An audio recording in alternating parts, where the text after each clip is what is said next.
That's the Anaheim Ducks, and are they a team to out for in the playoff race? They just acquired Ville Husso today, provides some goaltending depth, gives Husso a change of scenery, and it saves Detroit that 3.6 million cap hit. So, Chris, like, what does this strike to you as somebody looking at this team is with Gibson's injury not being a problem per Elliot Friedman is do you think this is just purely a depth move to help the AHL team, or do you think this is something that maybe they find another number two and flip him? Well, so realistically, this is Gibson's, I believe, his second injury this season as well, because Dostal took over the starting job for them right out of the gate.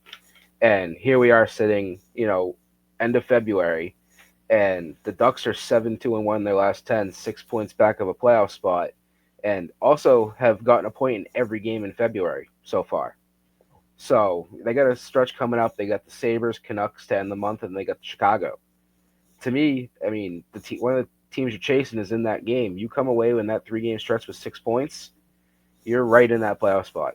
Like you're, if not in the playoff spot, you are maybe 2, 3 points back from it. So this move to me, obviously, like you said, Friedman did say Gibson's injury doesn't seem serious, but with it being his second injury, this is a move that gives them depth, that they have a goalie that they can trust, who is young, and I mean he's only in his this is his fifth NHL season, so it's somebody they can trust right behind, and a backup that can realistically come away with points if they need to in a game. I mean, he did well for Detroit the last couple of years.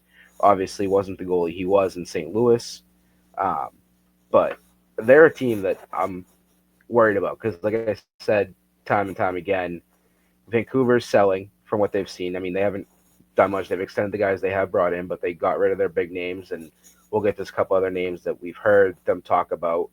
And they have their own injury issues with Demko, and Calgary's doing their thing. They're still right there. Utah's hovering. We've heard conversations we'll get to about St. Louis. Like, there's teams that are selling. So, from adding Huso, is this signaling Anaheim being buyers at the deadline? I mean, it's a team that we haven't seen the playoffs. They're usually at the bottom of the Pacific the last couple of years.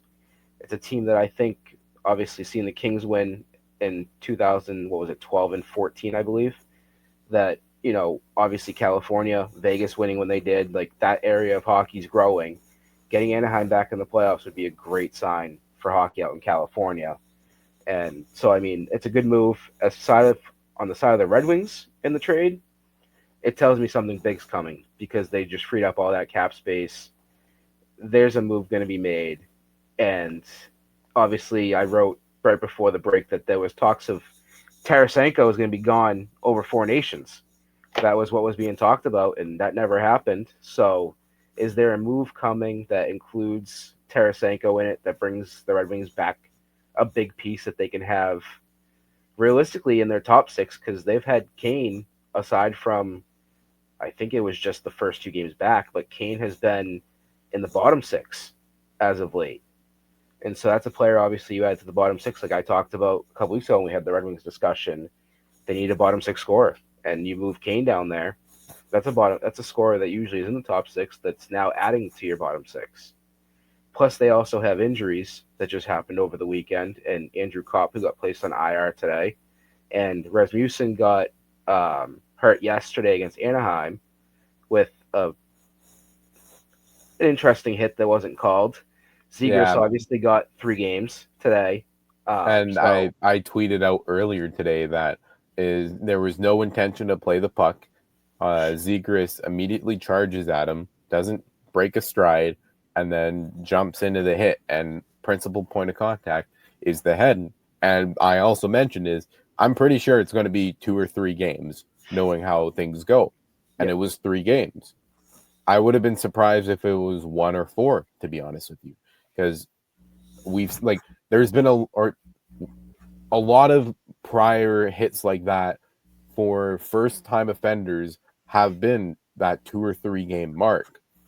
I don't I don't see the NHL handing out a 1 game suspension for a hit like that because then guys will be like, oh, I can just sit one game and send a message to another team. Like, you don't want that precedent to start. And with that hit on Rasmussen, Zegras, who also has his name's come up in trade talks, does this maybe affect him because he is suspended now? And like maybe teams won't want to be adding that to their team because who knows? Zegras could just end up getting suspended at bad times. And like this whole conversation that we're having is the Ducks, are they a team to watch out for in the playoff races? Well, now you lose Zegras, who is one of your top guys, and how do you look for the next 3 games with him out? And there's a lot to consider. And with that hit, maybe a team says, you know what, we need a guy with who can score and has a bit of bite and isn't afraid to throw some pretty cheeky hits. Maybe a Yep. team wants that, but there's also supplemental discipline for a reason. And I just I found it funny how you brought up is you feel like a big move is coming, because I was going to ask you was what do you think Detroit does with this additional space, and you answered my question well before I got to ask it.